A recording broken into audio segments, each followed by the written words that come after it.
Hoy hablaremos acerca de las hipercalemias, un enfoque práctico de diagnóstico y tratamiento.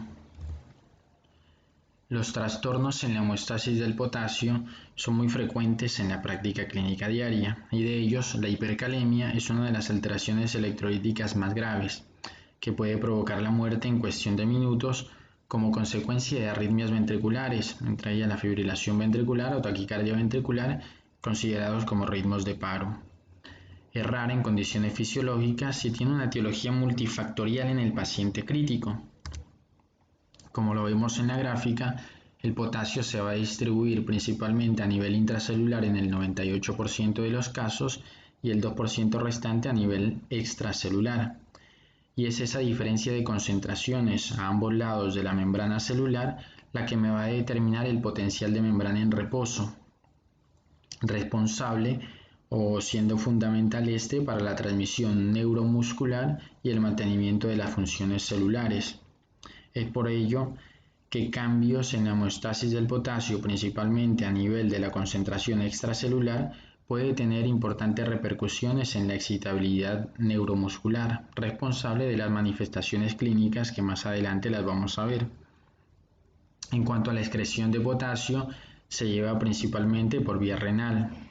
El 80% se excreta por la orina, el 15% por tubo digestivo a través de las heces y el 5% restante a través del sudor. Debemos tener en cuenta que los pacientes que tienen enfermedad renal crónica, a través de mecanismos adaptativos, el potasio se va a excretar entre un 30 a un 80% a través del tubo digestivo.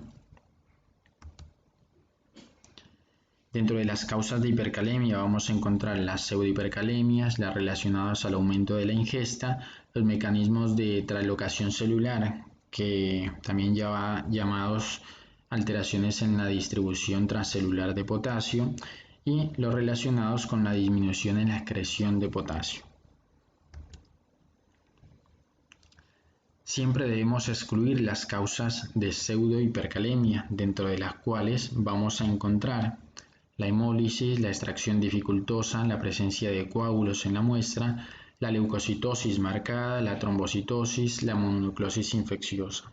Estas son causas de pseudohipercalemias. Siempre tenerlas presente, ya que si tratamos una causa de estas, podemos también tener repercusiones clínicas en nuestro paciente. Los mecanismos de redistribución más frecuentes en los pacientes críticos encontramos el déficit de insulina, la estimulación con adrenérgicos, la acidosis metabólica. Principalmente la estimulación alfa-adrenérgica o el déficit de insulina lo que va a hacer es provocar la salida de potasio hacia el extracelular. Es por ello el déficit de esos.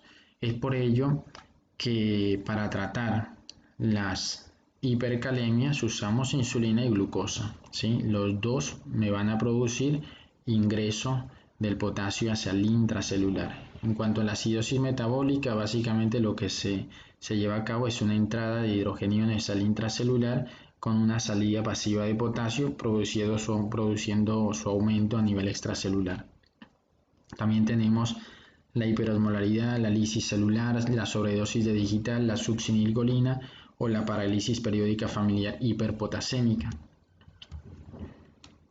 También vamos a encontrar como causas de hipercalemia algunos fármacos que van a interferir con la liberación y o secreción de aldosterona, entre los cuales están los IECA, los ARA2, los inhibidores de la renina, la heparina, entre otros. También fármacos que pueden inhibir la secreción renal de potasio, como la espironolactona, la eplerenona, el amiloride, el Bactrim y otros.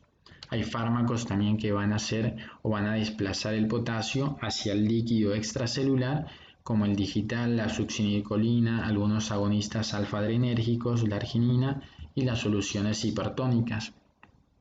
En cuanto a la clasificación de las hipercalemias, va a estar determinada dependiendo de los valores de potasio sérico. Leve, un potasio de 5 a 6, moderada entre 6 y 7 y severa cuando el potasio está por encima de 7 miliequivalentes por litro. Siempre tener en cuenta que la gravedad va a estar determinada por la presencia de alteraciones electrocardiográficas más que por el valor de potasio en sangre.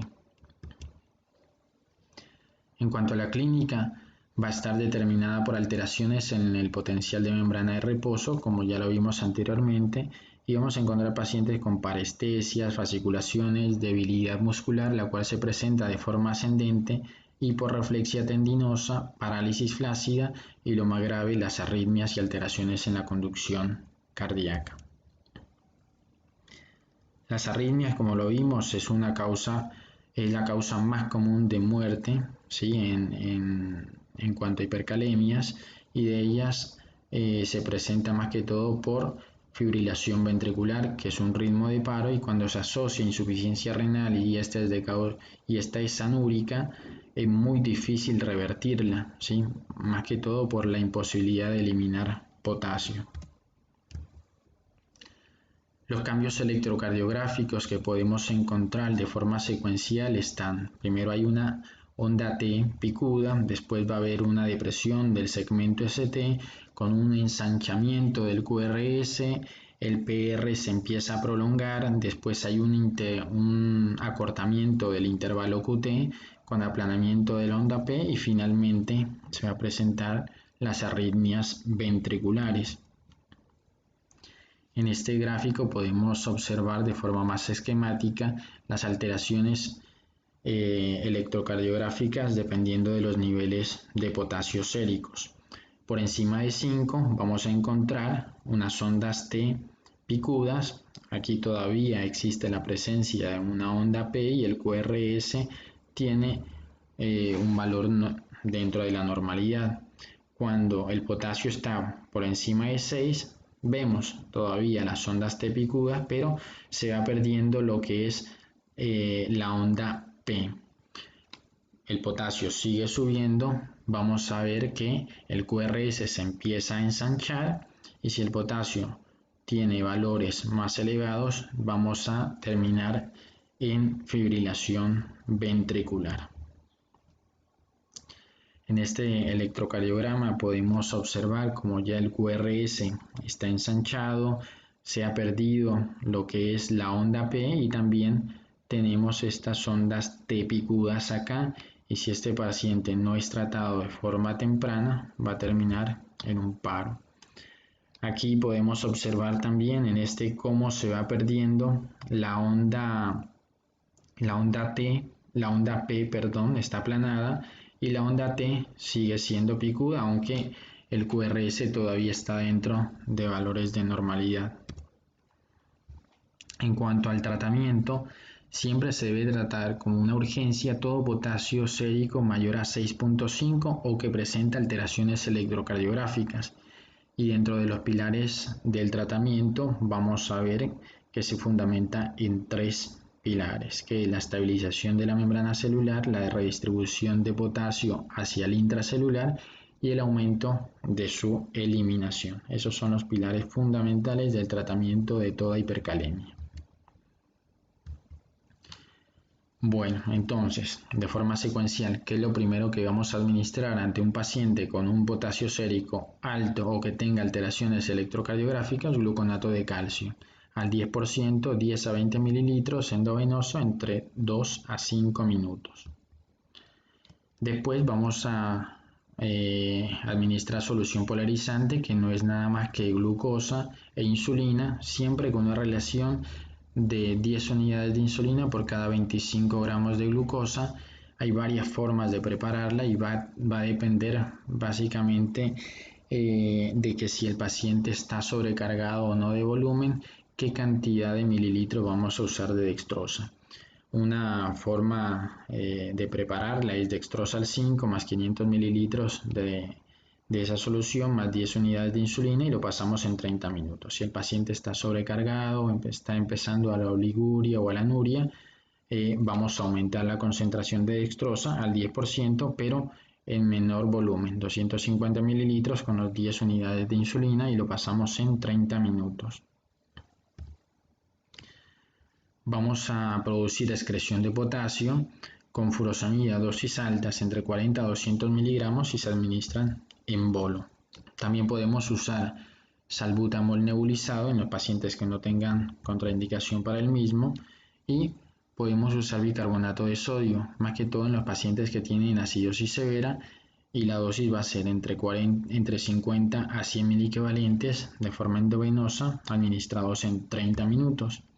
Y en los pacientes que ya han sido refractarios a todas estas medidas debemos dializarlos, ¿sí? Recordemos que la hipercalemia refractaria al tratamiento médico es un criterio de urgencia dialítica. Por lo tanto, no se debe retrasar, ya que va a ser la única esperanza de vida de un paciente con una hipercalemia refractaria al tratamiento farmacológico. Algo de la bibliografía donde pueden revisar o complementar lo dicho en esta clase. Muchísimas gracias.